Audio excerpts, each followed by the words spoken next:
Hello and welcome to What Are You Saying? #Ways, where we talk about topics in the news as it affects us all. I am Osayiwa Mesale. Hello. And we have Sanzi and Messi. What is wrong with you? Mercy. It's not that obvious, don't worry.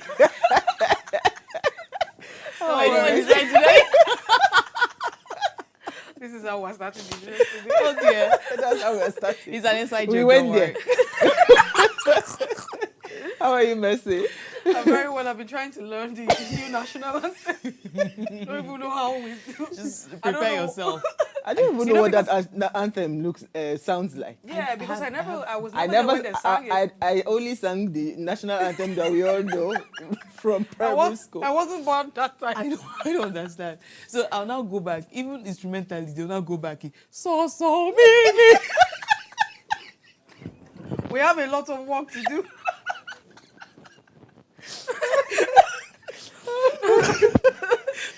Oh my god. Oh my god. Sansi, how are you? I'm very good. Life. What? It's true that it's the reality we are facing. If they just wake up tomorrow and say, this is the new national anthem, if they make it official, we don't have a choice. You go back to music class. Mimi sodo, dodo soti.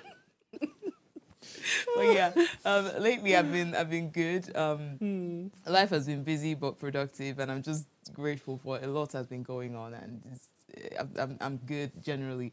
Aside from cost of fuel and electricity band A tariff, aside from these two, and bag of rice, and and everything.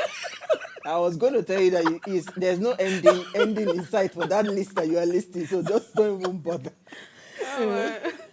But I'm good. Well, hey, we'll survive. Definitely. We'll survive. It's Nigerian story. I've been doing a lot of calculation and permutations. So I'm being strategic with my children. I say, see, this is the plan. All hands has to be on deck. Plus, it's the end of the month. Hey, So. you want to go to school, let us plan it well.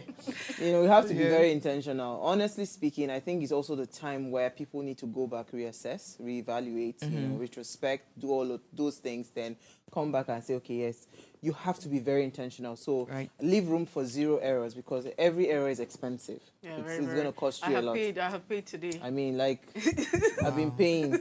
All my errors. So now there's no need. What do we need to do to get it efficient? Because effectiveness, you can do gra-gra. In the end, you're wasting a lot of money. So as much as possible, become more efficient, even with your team, even with yourself. Your work, be very efficient. So your moves has to be calculated. Extremely calculated. When I calculate this event, what would be the outcome? Is there any financial reward coming back? No, you see, I think that I'll sit down and stream a movie. But maybe I think that it's beginning to somehow. Some people are thinking that this is making people, because, for instance, someone says, show up somewhere, and I'm asking myself, hey, that's not part of the plan. There's no budget for all of that. Yeah. Do you understand? Because you have to be intentional. What exactly am I going to do there has to be a lot, and all of that? Because it's going to be expensive doing anything now. So absolutely that intentionality. All right, so it's our ladies' night out, right? Today we want to have a conversation around the I don't even know how to call it. The very brutal murder, I'll call it, right? Of the young boy at the private university somewhere in Ibadan, I believe. Yeah. And here's what we found as today's quote. Injustice anywhere is a threat to justice everywhere. I mean, we use this quote very often on Ways, right? And this was a quote from Martin Luther King Jr. All right, bullying in Nigerian educational institutions has become a pressing concern, particularly in private schools and universities. Now, these incidents have sparked national outrage, prompting calls for stricter regulations and comprehensive anti-bullying policies. Now, this pervasive issue underscores the urgent need for schools and universities to implement robust safety measures, provide adequate support systems for victims, and foster a culture of respect and empathy amongst students. As you already know, it's our ladies' night out, and we're asking, how safe are children in private schools? How safe are they? And when we open our phone lines, we really love to hear your thoughts. If you have experiences as well you'd like to share with us, please let's hear what you have to say when we open our phone lines. But first, let's quickly run off on a break. When we come back from that break, we want to see what we found in today's news.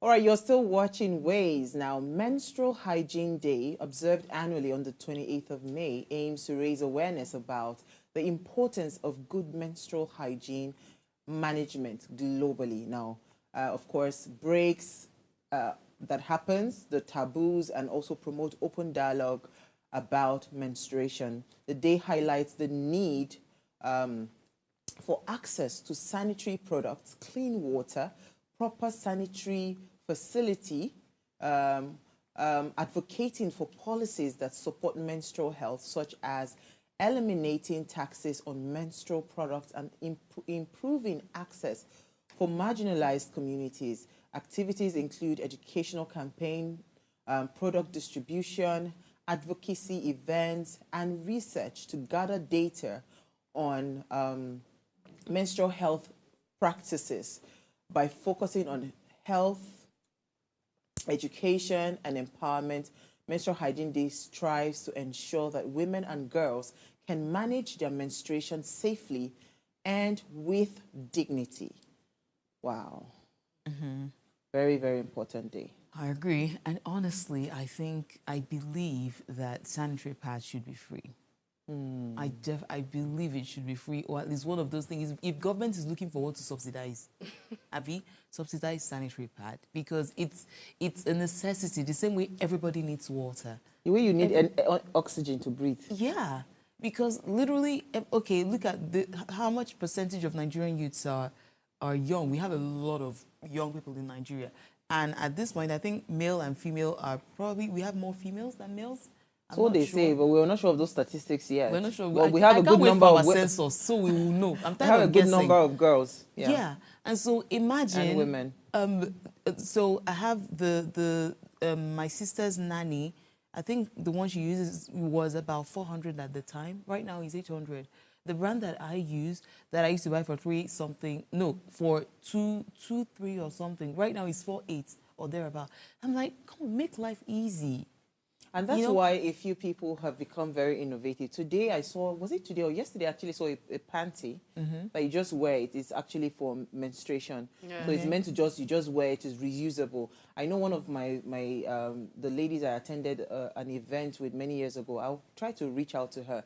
She actually have these pads that are made from charcoal that are reusable for, I think, about 3 years. They are washable. And she actually specifically made those products because of girls that are unable to go to school whenever they're on their periods, especially most of those girls in the IDP camps and all of those things, right?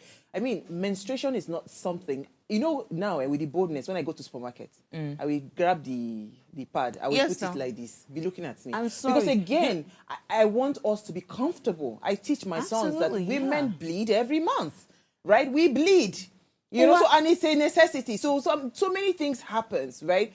Like literally, right, until I started studying my body to understand. I didn't know how much. I think with age, it's getting worse. I didn't know how much changes really happen. Hormonal changes. There's emotional changes. There's a lot of changes that happen when you're going through that monthly circle. Don't to forget that you now be dealing with the fact that, maybe you wake up the stigma of maybe you're stained or whatever. Do you understand? We are all bleeding. Right now we are bleeding safe, So, I mean, come on. So why people do not understand these challenges that women go through and they're not being supportive, I don't get it. But I'm happy some organizations are actually doing great things in that regard, helping young girls go back to school. Some girls have had to drop out of school just because, of the stigma of, they don't have anything. They have to use cloths. They have to use different things to just, keep the blood in check. But quickly, Mercy.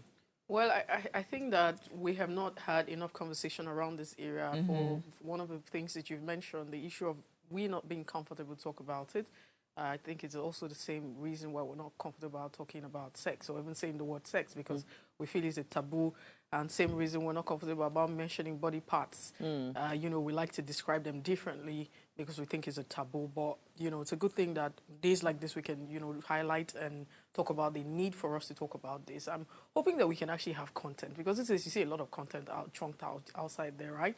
But we don't have content, you know, that are very, very important. You know, we should be able to create content, people, not just us here in this space, but we're talking about you out there, you know, create content around these issues, educating girls and all of that, you know, because some of them don't know, you know, these things, and body Hygiene. the way, yeah, they don't know how Hygiene. to I carry mean, hearing themselves. you speak now, I think we can even do something. Because Yeah. I remember I used to go to secondary schools. We used to distribute pads. I'd buy pads in bulk. And Give the I girls, think and I it's teach them something that even I would, personal hygiene. yeah, I think it's something that, you know, I would be really interested to volunteer, you know, to be part of that kind of team. I think where I we would have visit to schools, revisit that stuff.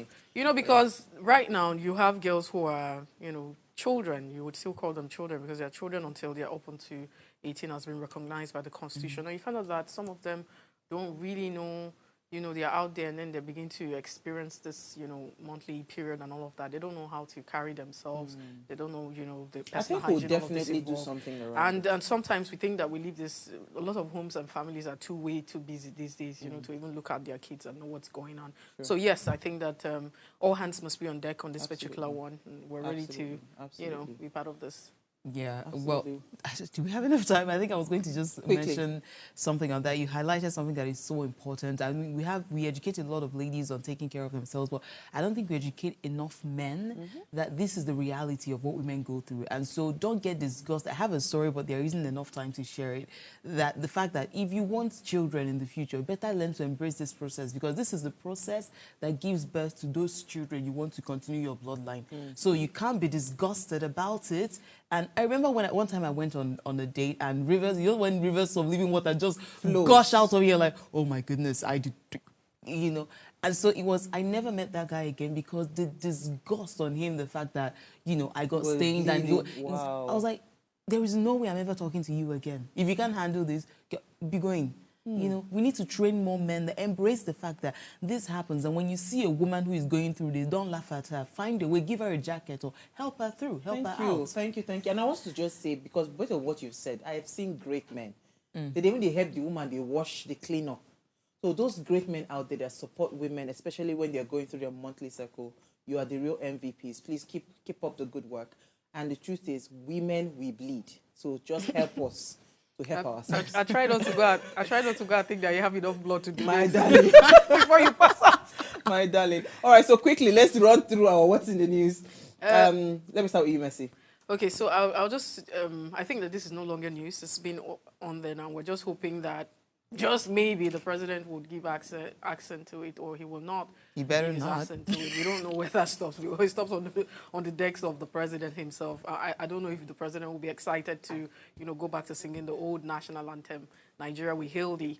Anyways, the Senate has actually passed the national anthem bill of 2024 to revert to the old national anthem, Nigeria We Hail Thee. And the bill speedily passed first and second reading, you know, as of last week Thursday. And right now, it is where it is. It's awaiting the president's assent, just like I mentioned. Now, the proponents of this bill argued that it symbolizes unity, peace, and prosperity better than the current one, the national anthem, the Arise, O Compatriot. You know, so that's the argument for it. But I'll just leave it. I'll just, you know, just ask a few things, a few questions that I've, you know, tried to understand why we're going back to the old national anthem. First of all, the bill seeking to revive, or, you know, the anthem that was dropped. There was a bill that was seeking to bring back this same anthem. I don't know why this anthem is still struggling to come back to our space. You know, that was in 1978 during the military regime of the former president, Olusegun Obasanjo. It did not survive 1978, and it's coming back again in 2024. Let's see how that pans out. But I have some critical questions, and I've asked myself, will reverting to the old national anthem promote, you know, how would it be a better symbol of unity, peace, and prosperity? I don't know who will answer that. Is the current national anthem really the cause of disunity, poverty, and hostility in Nigeria? Because these are the arguments that, you know, the proponents of this bill have put on. Another question is, how many members of the National Assembly can recite the current national anthem or the national pledge by heart, right? And what about the colonial origin of the old anthem? It was, you know, composed by, you know, our forefathers, or, I mean, those who actually colonized us, right? isn't that the reason why we adopted the indigenous anthem? So why are we going back to, the origin, to the... So this, I have lots of questions. I was gonna add to your question, right? That this national anthem that they are proposing, if we look deep down, right, I think we should just scrap the both of them. There's a good song that Timi Dakolo sang about Nigeria. That's all we need. We're all we have. If we understand that we're all we have, we do not have another country, we do not have another You fatherland. think that we should adopt that? My darling sister. So the question I want to ask them, can we just leave these two and just go and call Timi Dakolo? Let's adopt his own song as the new national anthem. That's my own and that question. makes sense, and I support that. No, Absolutely. I like the second one. First of all, I think if the Senate is saying that part of the reason why this has gone through first and second, third reading or thereabout is because it promotes unity. I'm sorry, do you need an anthem to remind you that we need unity? Besides, the second one, the Nigeria is a compatriot, it's already like promoting unity. It's like, I think of it like there is King James Version, and then this Oh God of Creation, Arise is like the new King James Version. Is the simplified Sorry, let's version. move on. What's your story? So, anyway, I've asked them my own question. Can we just adopt Timi Dakolo's song? Go ahead. let's keep the old one as it is, please. So my story is Labour and their drama. They've given federal government a deadline of May 31st that if they don't come to an agreement or a conclusion about the new minimum wage, that they would go on strike. So right now, federal government is working hard. They've been in lots of meetings back and forth. And I think initially federal government said 48, and then they went on to say, I think 57 or so. And now they are up at 50. And Labour is saying, okay, we are going to come down from 615 to I think 497 right now, or 94. And so the thing is, Labour is saying, if you go high, we go low. So for if you remove 3,000, if you add 3,000, we'll remove 3,000. We keep going back and forth until we meet in the middle ground. That is the only a way they can come lower. So if federal government adds 50,000, they would remove 50,000. It is where Labour, we are here for it. With you. Labour, We'll go on a break. We ran out of time. All right, when we come back from that break, let's discuss private schools, right? We're asking the question, are our children safe in private schools? Stay with us. We'll be right back.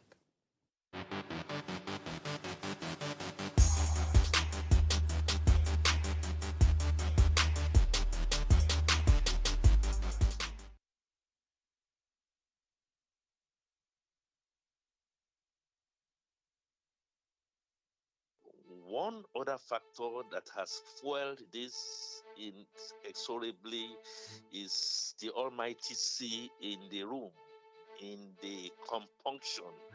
And what is the almighty C? You and I know it. It is corruption in high places. A very grave disadvantage of a poor naira run like we have is that poverty will be exacerbated. Unemployment will go up the roof.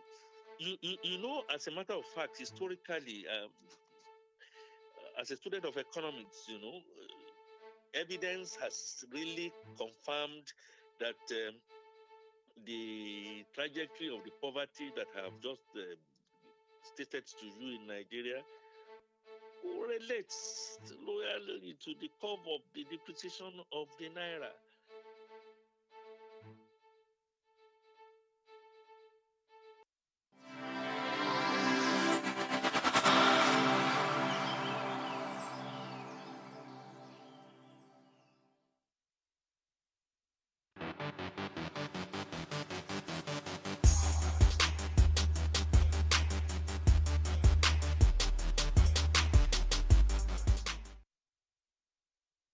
Thanks for staying with us. Now, the sanctity of our educational institution is under threat as bullying incidents in Nigerian private schools and university reach alarming levels. Now, the tragic case of Sylvester Oromoni Jr., a 12-year-old boy whose life was cut short due to severe bullying at Dowen College, has cast a harsh spotlight on the vulnerabilities within our schools.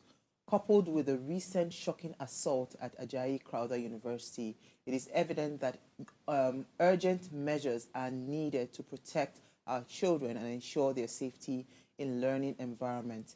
Now, so ladies, we'll open our phone line very shortly to hear your thoughts on this. But really, first of all, when I saw that video, how many of you watched the video? I couldn't. My sisters could not bring themselves to watch it, but because we had to have a conversation, I had to watch that video.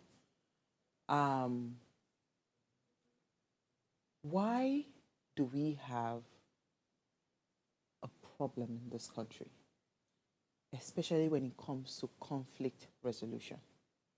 The allegation is this young boy stole a mobile phone, because that's the allegation, that he caught him with a stolen phone.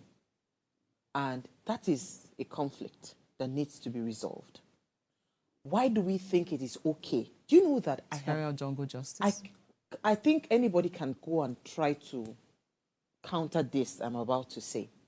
I don't think I've ever carried my hand to slap another human being. Like literally say, slap, like fight. I've never.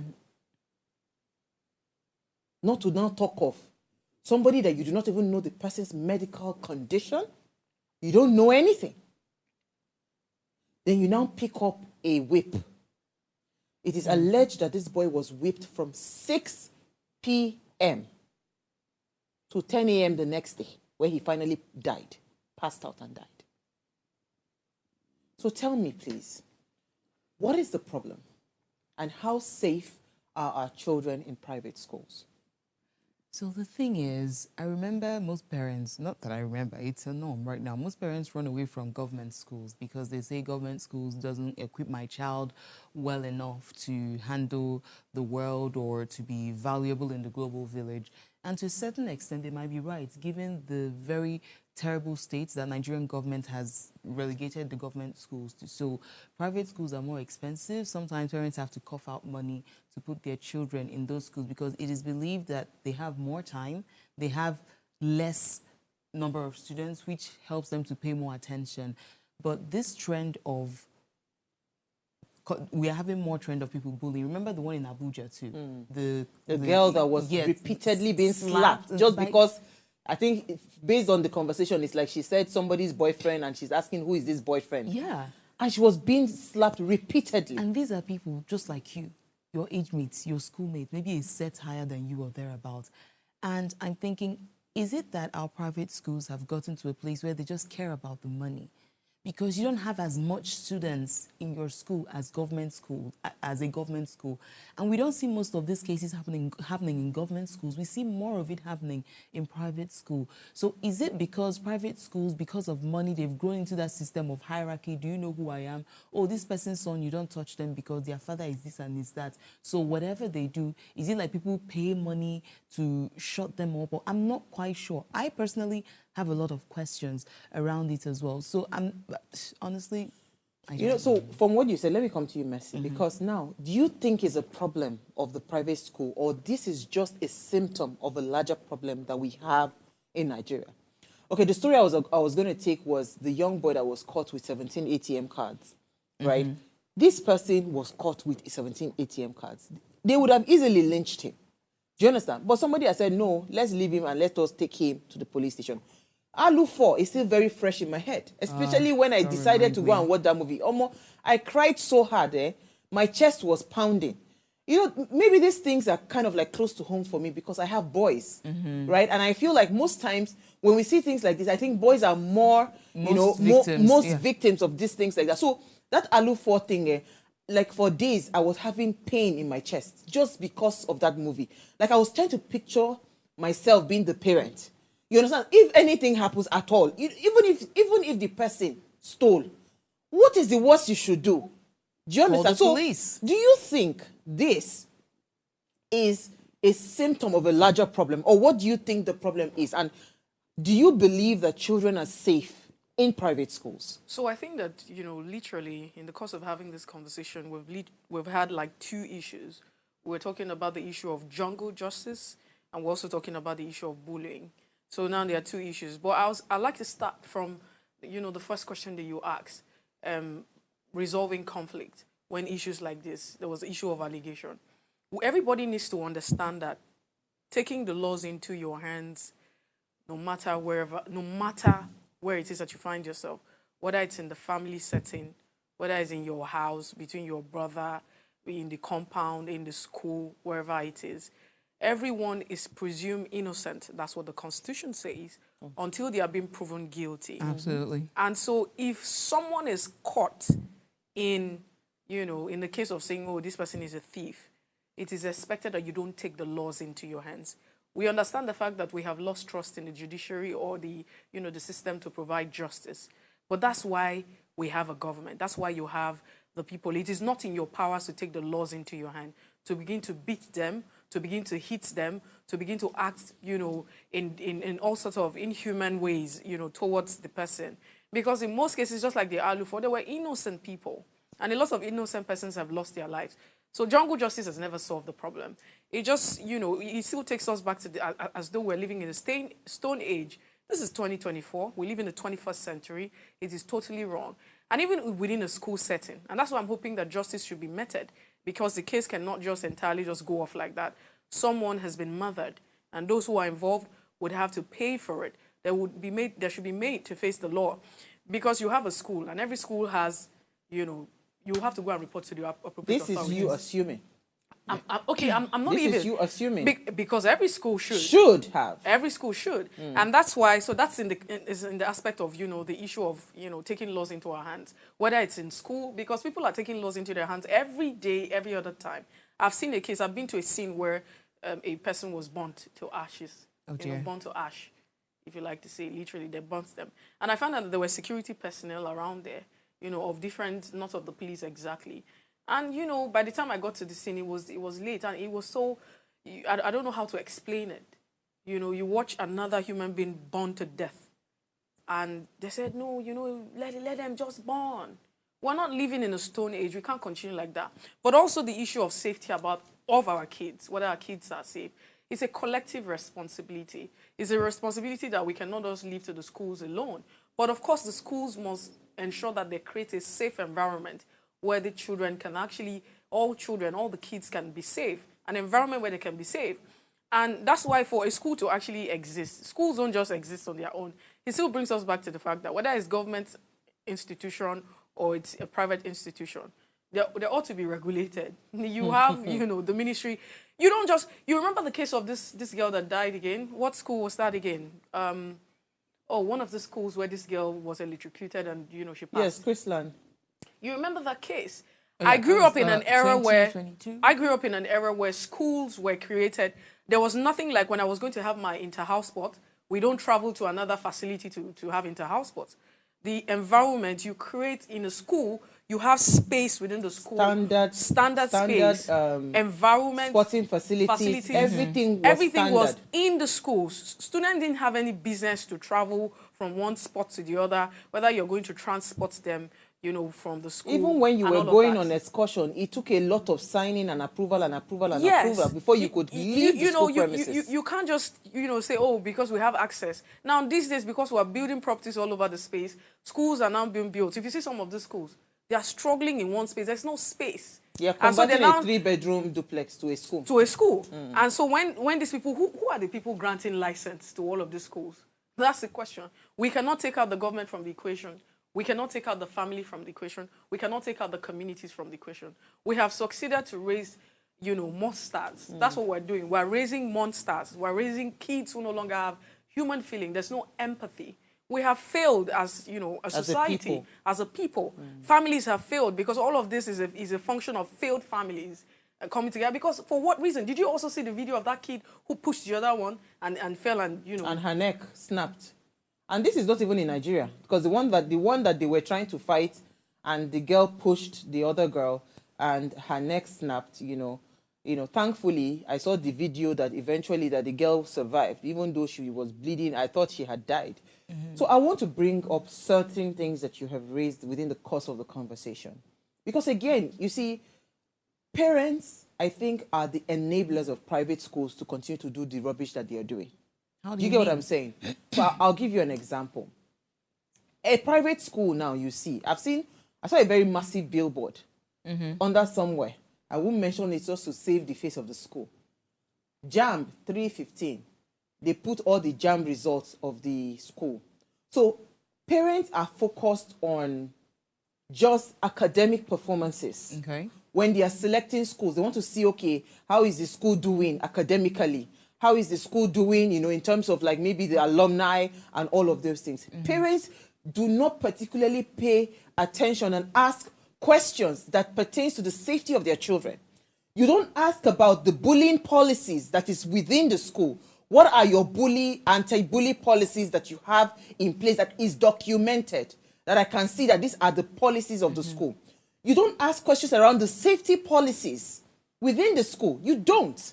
You don't ask questions around conflict resolution policies. What are your... So in case my child perhaps decide to say he wants to steal another person's belt, what is the policy in place, you understand, to resolve such issues, such conflicts, you understand? You don't ask those questions. You don't ask about the behavior and the culture of the environment. Because you see, for me, watching that video, there was somebody videoing it. There were people around. I cannot even fathom the fact that something will happen for even within 30 minutes. The school authority did not hear. The person, they're supposed to be, in every hostel, there's supposed to be a chaperone, right? Agreed. So nobody could even come to say, stop this madness. Or someone to even sneak out to go. Do you understand? To go and report. To say, because that's usually what happens. This is why. So when I'm saying that when parents are picking schools, you do not ask the right questions. What you are just focused on is how many A's did you get in JAM? Or what is the score? What is your what's it called, employment rate? What is this? That's all we ask. So things that pertains to the safety of your child, we don't ask it. This is now me speaking on the parent side. Okay. But go ahead. As much as the parents have a certain bulk of blame to take home, I think most of it would go to the schools. Because, you said something about parents asking questions. Yes, parents should ask questions, evaluate the school, check out their policies. But how about the fact that we can't rule out the fact that there are parents who are ignorant of certain things? And ideally, most parents... Wait, hold on. Let me land. Hold on. Let me land. I will go there, but let me land. You know why I say you do not go there? You do not have a business being a parent if you are not informed. No, that is not true. Is not an excuse. No, let me tell you. Hold on, let me tell you something. My parents were not, as my father never went to school, so there were certain things that he was not even aware of. He knew. Wait, Mercy, hold on. There were certain things that he was not aware of. He just knew. I have my children. I didn't go to school. I want my children to go to school. So he went around asking, "What is this school about? What is this school about?" Okay, let me put her in there. Eventually, he ended up putting me in a school where I was bullied, and I kept telling him, "Daddy, these people that bully me, I don't like this school." He didn't understand it because he was not in school. He couldn't comprehend it. I had to run away to get them to understand that I was willing to die out there. It was until then that he understood it, right? So in this case, you can't really blame the man. He didn't understand it. But then the school itself, whom I believe are the ones who bear the bulk of the blame, what did you do? If you're accepting a child into your school, you should be asking questions as well. Evaluate the family they're coming from. Evaluate this boy's brain. Where is it coming from? Put monitoring systems in there, because every parent will not be educated. There are people who they'll just carry bugs, give their children, "Oh yeah, go. God will go with you. God will protect you." That's all they know, and you can't blame them. A parent can only give as much as you have. And meanwhile, these children, they live in an environment frames most of who your child is. It's true. Within their academic years, they're going to spend more time in school than they do at home. So honestly, this blame for me is schools that will carry it. Sincerely speaking. So on that note, wait, Mercy, let's go on a break, right? When we come back from that break, I'll hear Mercy's thought and I'll open the phone line. Stay with us, we'll be right back.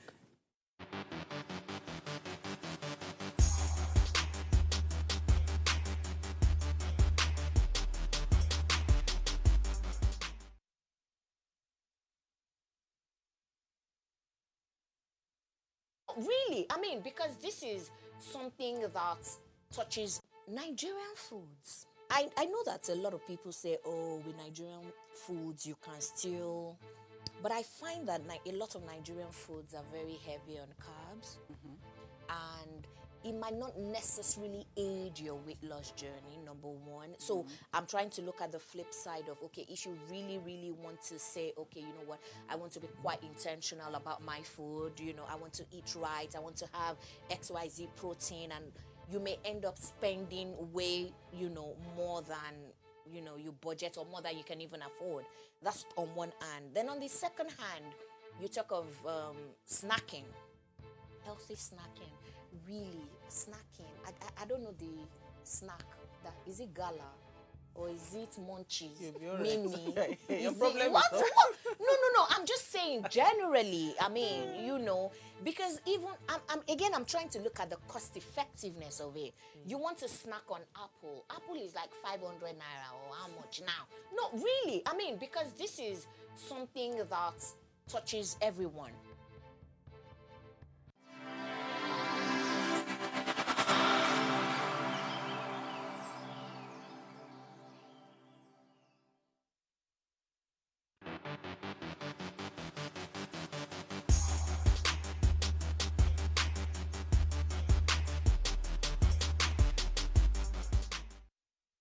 So that the thing when they talk about conflict resolution, I'm about to carry bottle on Sansi. But Mercy is in the middle, perfect position. But just imagine you sending your child off to school with the hope of a brighter future, only to have, that hope shattered by cruel reality of bullying, and the child, in this case now, die from that incident. So we are still asking the question, how safe are children in private schools? Now, please, let's hear what you have to say. Remember, you can join this conversation. Send us an SMS or WhatsApp to 081-8038-4663. You can also call our line. The number to call is 070-2500-7749. Let's hear your thoughts on this. Do you think our children are safe in private schools? And now, Sansi is bringing up the idea that if she were to apportion blames, the schools will have more of the blame. But let me hear your thoughts, Mercy. What are your thoughts on the argument that Sansi and I had earlier? So it's a beautiful thing that I'm in the middle of, physically in the middle, and that means that I'm not going to be to this side or to the other side, because I think that the duty of care is not totally the responsibility of the school. The duty of care is a responsibility of the parents and the school. So in this particular situation, you cannot, exclude the parents. The parents are not excused for whatever it is that happens to your child. You are responsible.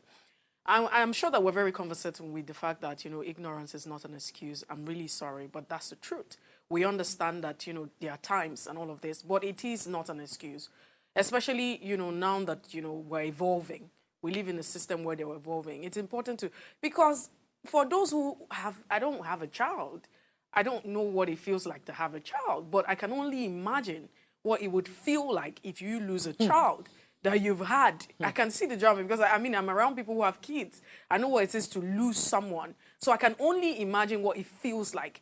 I understand. So it is because when you become a parent, I'm not a parent, but I understand that when you become a parent, you have no excuse. You are responsible for that child, by all means. That's why that child is a child. That's why you're there to take decisions for the child. So in this particular case, the school has a responsibility. Yes. They owe the children a duty of care. Okay. The parent also has a duty of care.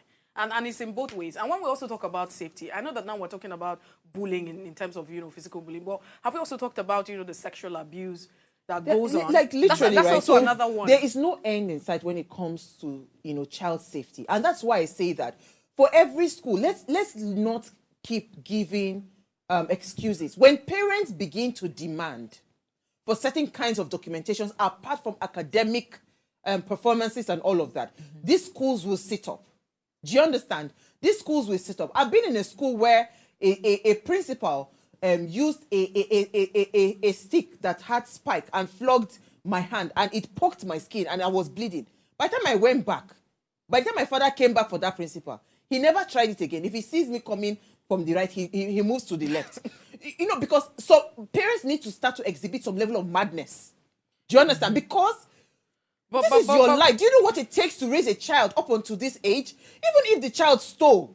Do you understand? What are your policies on ground? My son recently had a case around theft in his school. Immediately he called me. I told him, I said, guy, you know that this thing.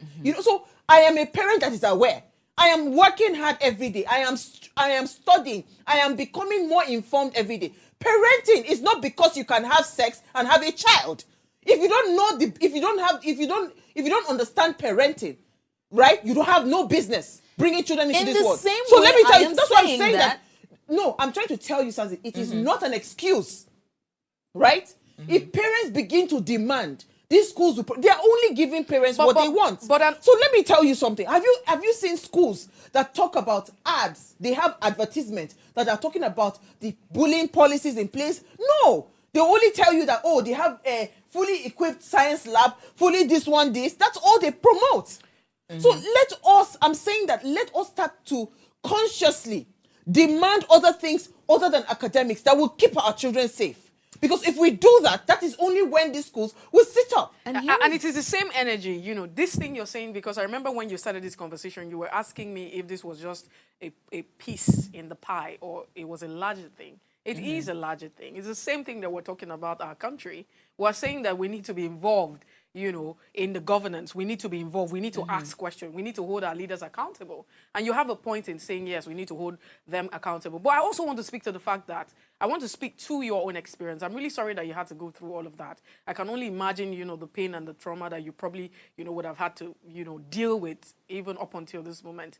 Why is it that when kids actually tell their parents that, Mommy, Daddy, this is what I'm going through, this is what's happening, they don't listen.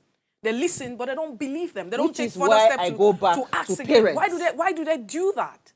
Right? I'm hard on parents because I'm a parent myself. Why do they really do that? Right? No, I'm saying it is why I go back. For parents, not because they shouldn't do the right thing. No, I'm saying that why are they not? Why do parents not listen to their kids? Because sometimes in your case, it's not that they don't listen. So why do they not believe? I know in my own case, I can't quite say why they did not believe me or thereabout. Because there are a lot of other kids who are going through this. Quite frankly, on my own part, it's true that I told them, but I don't know if I communicated it in a way that they would have understood. But how else would you communicate as a child? So I'm not trying to blame your parents, but I know that there are 1,001 parents right there who are still doing the same thing. I've had cases where kids have gone home and they're telling their mommy, there's something going wrong in this school. There's something going wrong. You know, Mommy, I'm fainting in school. Mommy, something is happening. Mommy, they're not listening. They might be listening, but they're not believing. Let's not rule out the fact. Do you understand? So I think that if your child comes to you to tell you that there's something wrong, you should be able to, you know, take that information and try to investigate. That's what I'm saying. Let's not rule out the fact that if we are going to let parents do that, then where is the room for your child to grow? No, I don't understand. Hold on. Where is the room for your child to grow and begin to think for themselves and realize that life is not all rosy. Your mom and your dad will not always come to your rescue. It's true. Me? Hold on, I'm getting somewhere.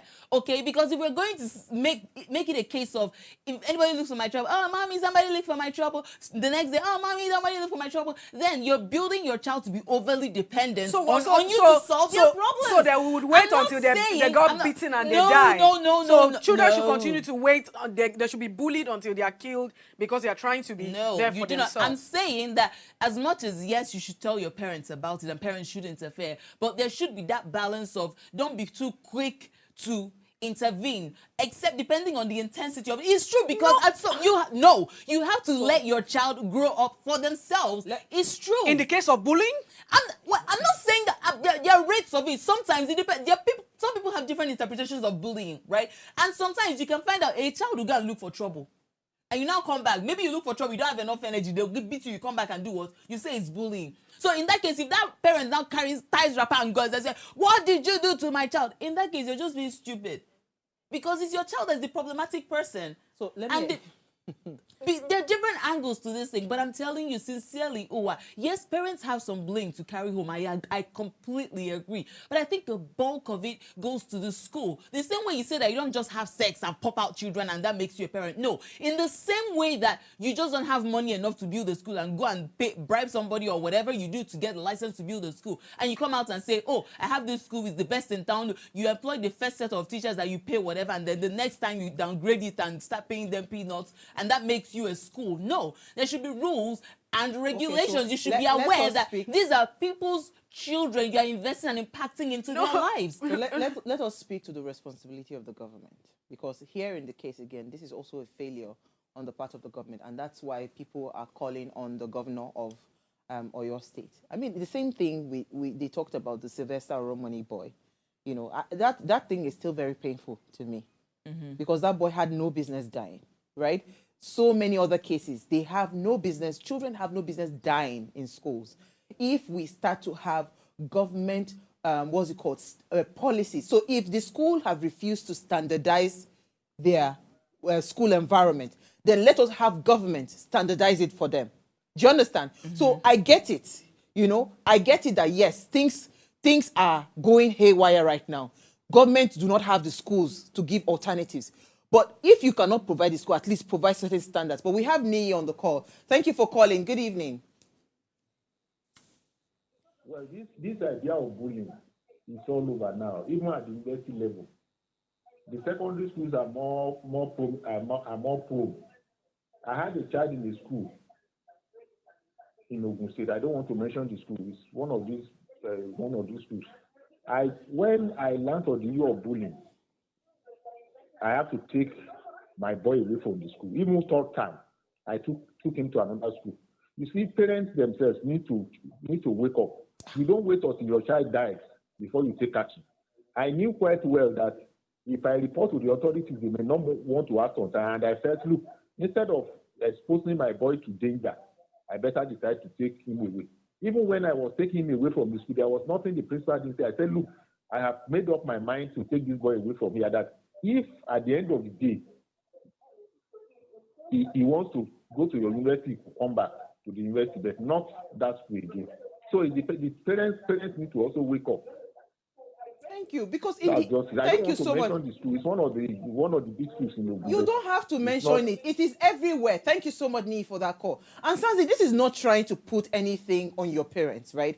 Because again, thank you for sharing your story. And I understand you completely. But you see, the times have changed. Right? We need to see, because again, our parents made a lot of mistakes with us. We were experiments. But guess what? Then the experiment was less lethal. Right? The amount of deadly things that are happening now, it's crazy. So let me explain something to you. What did we call bully? You go and fetch buckets, you go and do this, right? What children are exposed to these days, all in the name of bully, you can't even imagine. Look at what Sylvester Oromoni went through. The harmful substances. Look at his mouth. I could not believe that human beings can actually do this to another human being. And their children. And their children. Here is what I'm saying wait, about let parents. me finish, Okay. right? I can excuse our parents because our parents did not know better. I will not excuse my generation. I will not excuse anybody right now that your children are in school. Do you understand? Because in the end, who dies? It is your child. So you don't sit down and wait until something happens to your child. Yes, the boy stole a phone, and then what? If the school refuses to do that, what is the government also doing? Because right now, a lot of schools are not standardized.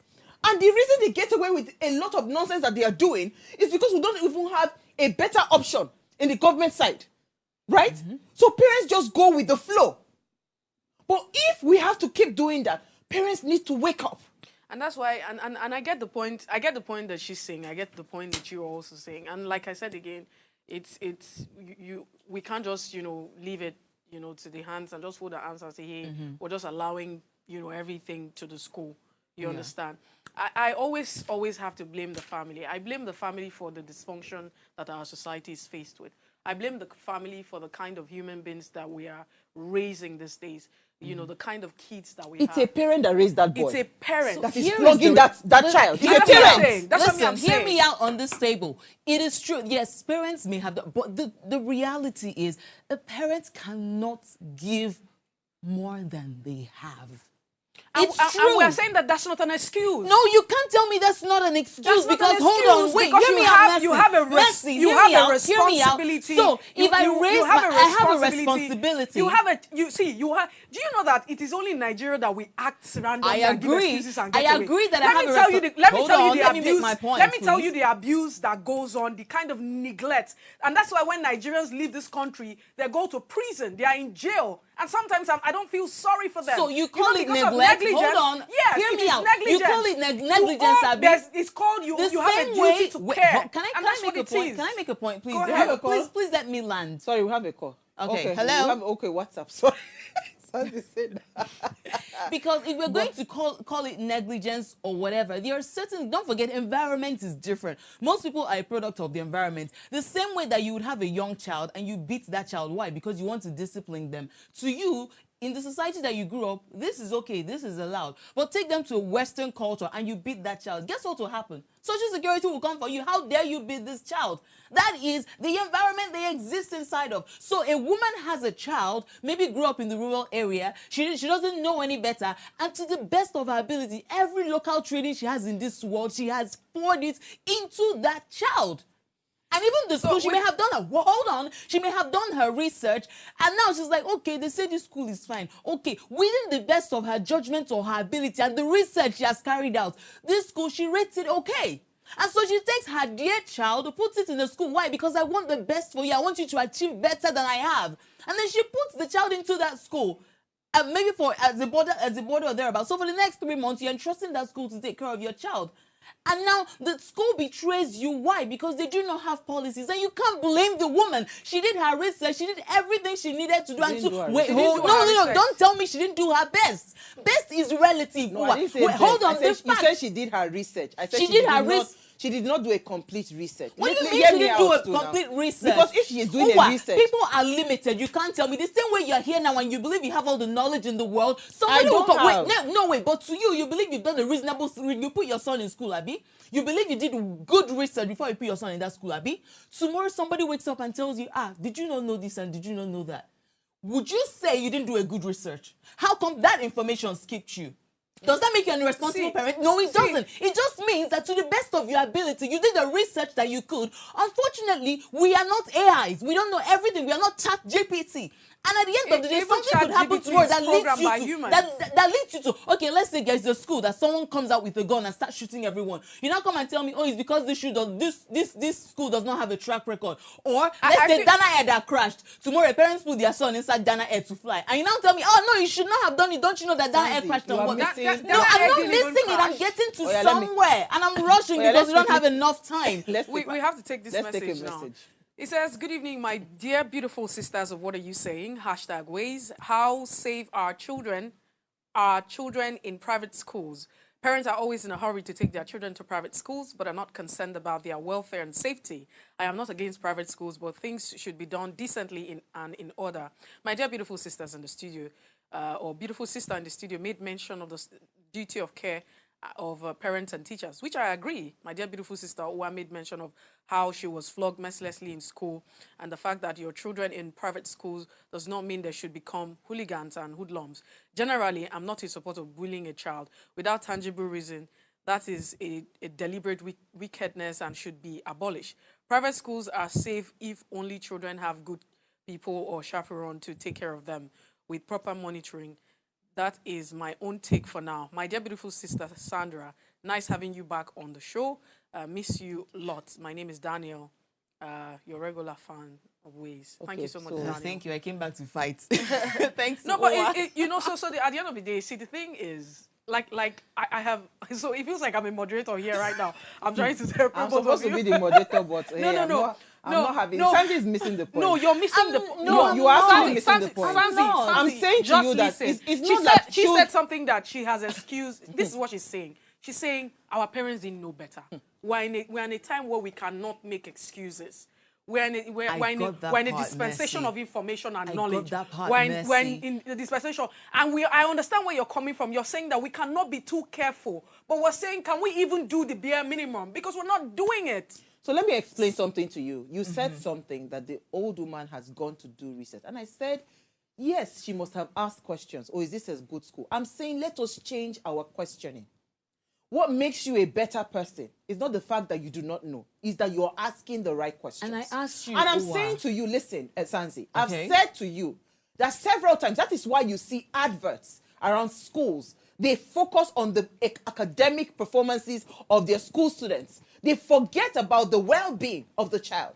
So let us change our questioning. It's no longer how many A's did you score in WAEC or how many D's did you score in this. Let's start to change our questioning. What is the policy? What is the safety policy? What's your bullying policy? What's your conflict resolution policy? Let's start asking questions. I beg, if my Pekin thief, you know if you speak English, you will speak for Pidgin. If my Pekin thief, in case my Pekin thief person thing, what will I go do to my Pekin? How will they solve that kind of matter? You know, I'm not saying that people do not ask questions. I'm saying that for years, what I have observed around parents, we are so focused, you understand, Wow. on the wrong things. Wow. Academics is great, but academics is parenting not is the only beyond thing Lagos. I'm that sorry. makes a child. Parenting is beyond Lagos. I'm telling you. Parenting, and I asked you a question. You put your children in school. So before you put them in school, would you say you carried out a very extensive research? The answer is yes, because I know you're a thorough person. Now, if something develops tomorrow and someone comes out to ask you, why did you put your child in this school? Or they tell you that you did not do enough research, would you feel guilty? Would you feel guilty? So Because can I answer no, that? hold on. From the core of can your I answer existence, that? you know you put in the work. Can I answer and that another thing question? is, let's not forget the cost of school fees, which is also another we've run out determinant. of time. There are some All right. people that... Sam, Anyways, okay. Can I say something before we go, right? So, like I said again, we can never be too careful. That's what you're saying. We can never be too careful. And she's saying we can never make excuses.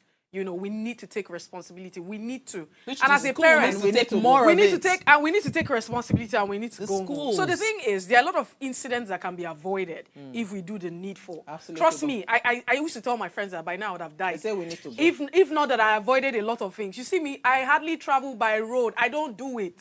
I try not to because have the to roads are go. dangerous. I'm We just have to saying. So it's not that I'm being too careful. We have I'm just to. saying that there are some risks Measures that you can manage. you can manage. You Thank can you. manage risks. Thank you, Sandy. Thank you. Thank you, Mercy. Before we go, ensure you follow us across all our social media platforms. Remember to like, share, invite your families and friends to watch. I think I will bring this topic again. These people don't know me. I will come back with new research. All right, if you missed today's quote, here it is again. Injustice anywhere is a threat to justice everywhere. So for this young boy, we're demanding justice, because if he doesn't get justice, it might be another person's child tomorrow. We'll see you guys tomorrow at 8 p.m. as we bring another great conversation to your screen. Ciao.